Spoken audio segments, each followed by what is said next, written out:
IBN 7 हौसला है। नया IBN 7 हौसला है।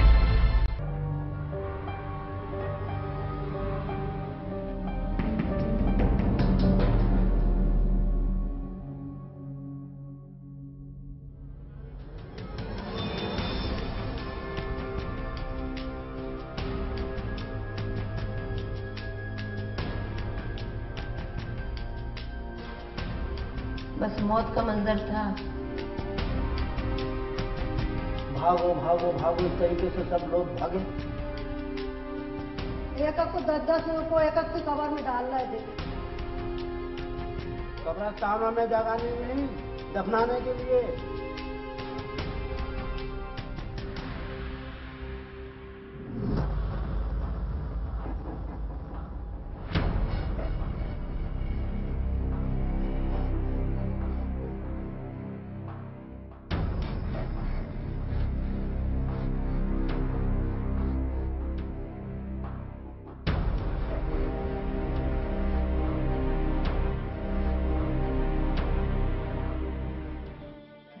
ये दिसंबर 1981 की बात है।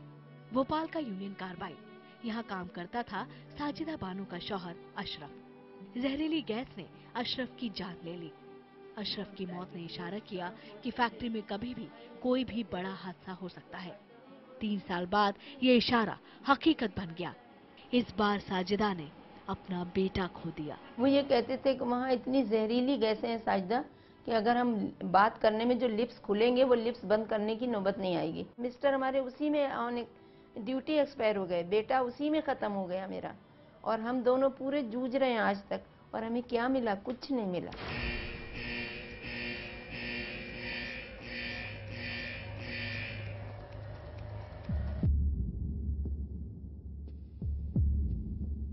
तीस साल बाद हम इस प्लांट के जर्जर खंडहर में लौटे हैं, जो अब डाउ केमिकल्स की मिल्कियत है।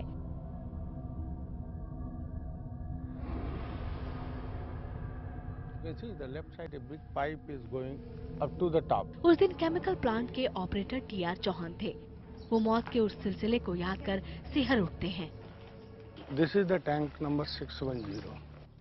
Still 2 tanks are there, 611 and 619. That night, this tank was containing near about 42 tons of the liquid MIC.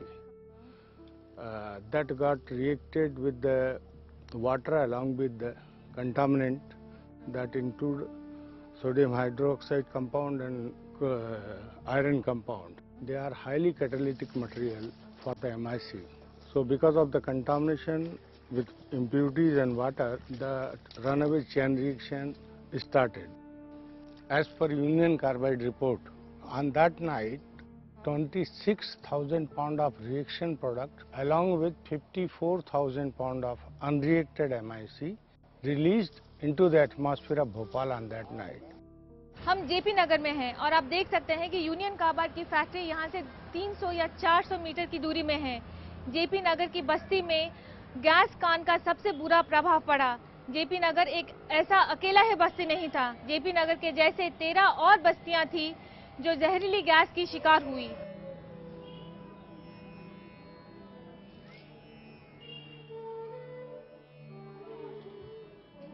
Shamshad का पति सईद खान भी कार्बाइड फैक्ट्री में काम करता था। हादसे की उस रात मिग गैस से उनकी आंखों में जलन होने लगी। पति पत्नी ने अपनी 2 बेटियों को अस्पताल पहुंचाया। अफरा तफरी में उनकी सास और 4 साल का बेटा घर पर ही छूट गए। हमारा बेटा घर ही रह गया था, हमारी सास भी घर रह गई। फिर हम इन्हें सुबह लेके गए हमीदिया में, तो 9 बजे हमारी सास का इंतकाल हो गया था। 11 बजे हमारे बेटे का। हमारे सामने हमारी मौतें भी हो रही थी और पोस्टमार्टम कर रहे थे। जो मौतें आ रही थी, फिर मौतों पे मोती सिलसिला जारी हुआ, तो फिर उन्होंने पोस्टमार्टम खत्म कर दिया। वो तो लगातार मौतें आने लगी। 10-10 को एक की कब्र में डाल रहे थे। 32-33 जहरीली गैस का असर आज भी कायम है। शमशाद ने हादसे में बच गई दोनों बेटियों की शादी कर दी, लेकिन वो सभी आज भी बीमार हैं। एक लड़की हमारी तस्लीम है, उसकी भी बहुत तबीयत खराब रहती है। हम देखने गए, हमारा दिल दहल गया उसको देख के। हम क्या कर सकते हैं? हमारे पास पैसा हो या कुछ हो तो हम उसका प्राइवेट इलाज करा सके। हम नुसरत तो उस रात के बारे में बात भी नहीं कर पाती। उस रात नुसरत का पूरा परिवार खत्म हो गया। उसके माता पिता और 3 भाई बहन, सबकी जान चली गई। रिश्तेदारों के पास मिले हम, फिर होश मिला, बताया कि भाई कोई नहीं रहा तुम्हारे घर से, ऐसा ऐसा हो गया। आज तक फोटो नहीं है कि हम देखते, दिल भर ले देख ले।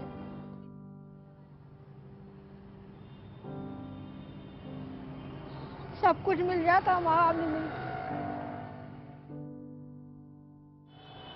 बहुत संभाला, माँ बाप का साई सर से उठ गया। माँ बाप का प्यार क्या होता है वो ही नहीं मिल पाया।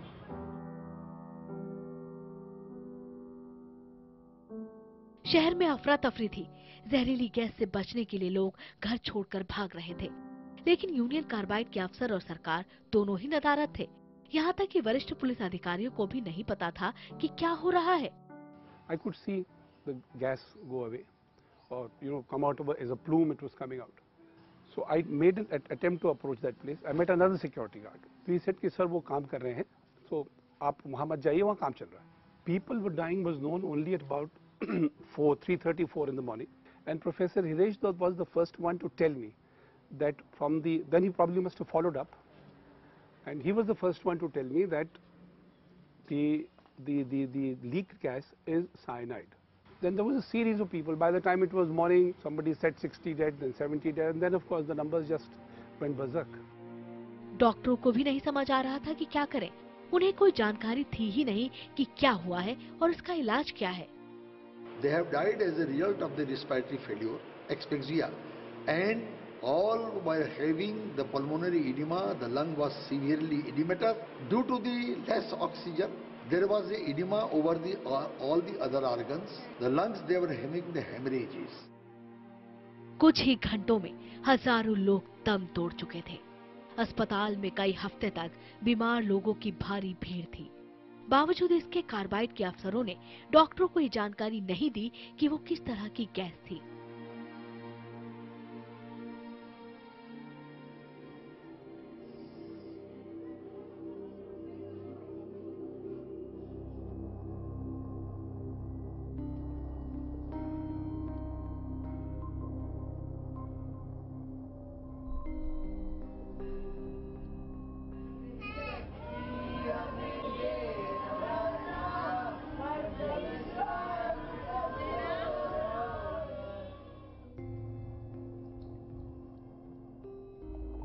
सिद्धेश तो तब पैदा भी नहीं हुआ।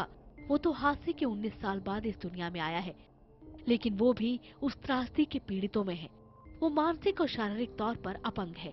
1984 में सिद्धेश की मां मीता खुद भी एक बच्ची ही थी जब जहरीली गैस नारियल खेड़ा के उसके घर में मौत बनकर उतर आई। उसके माता पिता को सिर्फ 25-25 हजार रुपए ही हर्जाना मिला। ये जब से छोटे थे, जब से लेकर आ रही हूँ मैं। ये चल नहीं पाता है, अपने हाथों से खा नहीं पाते हैं, बाथरूम लेटरिन में नहीं जा पाते, लेके जाना पड़ता है, करवाना पड़ता है। पार्टी वाली कुर्सी उस पर बिठा दो, बाथरूम कर लेंगे, कर लेंगे। बाकी का अपन को करना पड़ता है, नहलाना धुलाना, तैयार करना, दवाई गोली जो देनी है वो सब करना पड़ता है। तौफीक 13 साल का है, जुनैद 8 साल का। दोनों के पैर खराब होते जा रहे हैं क्योंकि 30 साल पहले दोनों की मां शहनाज पर जहरीली गैस का असर पड़ा था। शहनाज का पति टीबी का शिकार है और उसे सिर्फ एक बार 25,000 रुपए का हर्जाना मिला है। जो इसको है वो इसको। क्या तकलीफ है उनको? ये गिर जाते हैं चलते चलते। आप बड़े होकर क्या बनना चाहते हैं? रिसर्च वाले। रिसर्च वाले। रिसर्च वाला? हाँ।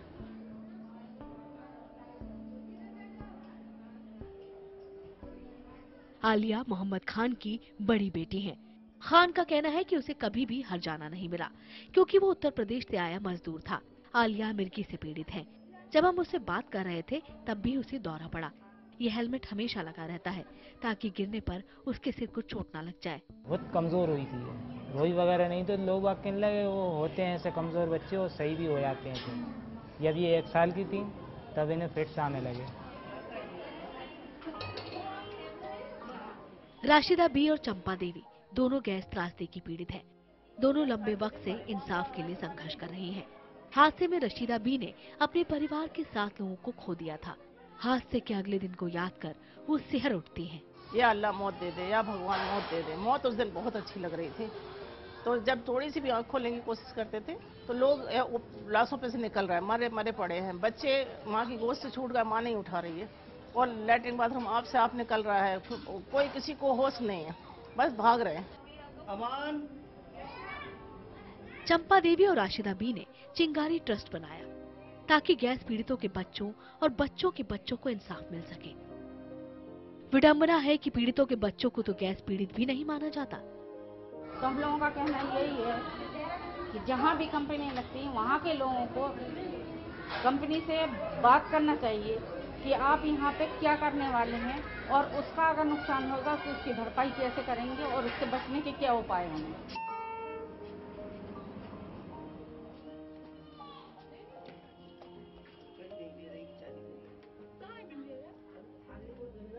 जेपी नगर में हमारी मुलाकात भारती से हुई। ये नौजवान लड़की चल फिर नहीं सकती। कभी ऑटो चलाने वाले उसके पिता कन्हैया बीमार हैं। 2 दिसंबर की उस रात के बाद से ही वो बीमारी से लड़ रहे हैं। भारती तब पैदा भी नहीं हुई थी। आपकी बच्ची का जो ये हाल है, आपको लगता है कि गैस कान की वजह से हुआ? हमको तो समझ लो 100 तो नहीं 90% जरूर, मतलब 90% हमको यही जजमेंट है कि गैस के कारण है। बच्चे की भी ऐसी रहती तबीयत, वो भी दवा गोली खाता रहता है। डॉक्टर सतपति ने त्रासदी के 1 दिन के भीतर करीब 800 पोस्टमार्टम किए। यहाँ तक कि उस रात मरने वाली गर्भवती औरतों के भ्रूण तक का पोस्टमार्टम उन्होंने किया। वो देख सकते थे जहर का असर आने वाली कई नस्लों तक पड़ेगा। The mother who was having the pregnancy and they have died, the toxic substance including MIC, the same composition was also noticed in the blood and the tissue of the fetus. Either this gas, all these toxic substance, they will give a genetic mutation to our future generation. चिंगारी में हम कई खास बच्चों से मिले। ICMR ने कई साल पहले एक स्टडी करी थी और ICMR ने कहा था कि जिन बच्चों ने टॉक्सिक गैस इनहेल किया था उनमें साइकियाट्रिक डिसऑर्डर्स ज्यादा है कंपेयर टू उन बच्चों जिन्होंने टॉक्सिक गैस नहीं इनहेल किया था। अगर ICMR अपनी रिसर्च जारी रखती तो हमें शायद आज भी ये पता होता कि इन बच्चे जिस बीमारी के शिकार हैं वो क्यों हैं। ये सारे बच्चे भोपाल गैस ट्रेजेडी के 20 साल बाद जन्मे हैं, लेकिन आज भी उसी ट्रेजेडी से कहीं ना कहीं तरह से जुड़े हुए हैं। There was only one study that looked at the chromosomal anomalies in 1984 and did identify some chromosomal anomalies in the gas victims. So far there are no published reports on the second generation. If these studies find that there is an effect, then this question arises. The absence of evidence is not evidence of absence. Madhya Pradesh सरकार कहती है कि वो gas त्रासदी के पीड़ितों के बच्चों पर गहरी निगरानी रख रही है। Every mother who gets conceives is registered in a system called MCTS, Mother and Child Tracking System. We monitor the growth of the child. We look after them. We'll even ensure that he's not retarded by tracking him in the womb itself. MiG gas के संपर्क में आने के बाद जिंदा बच गए लोगों और उनके बच्चों पर एक बार फिर अध्ययन शुरू हो चुका है, लेकिन सिद्धेश, तौफीक, आलिया और भारती के लिए बहुत देर हो चुकी है।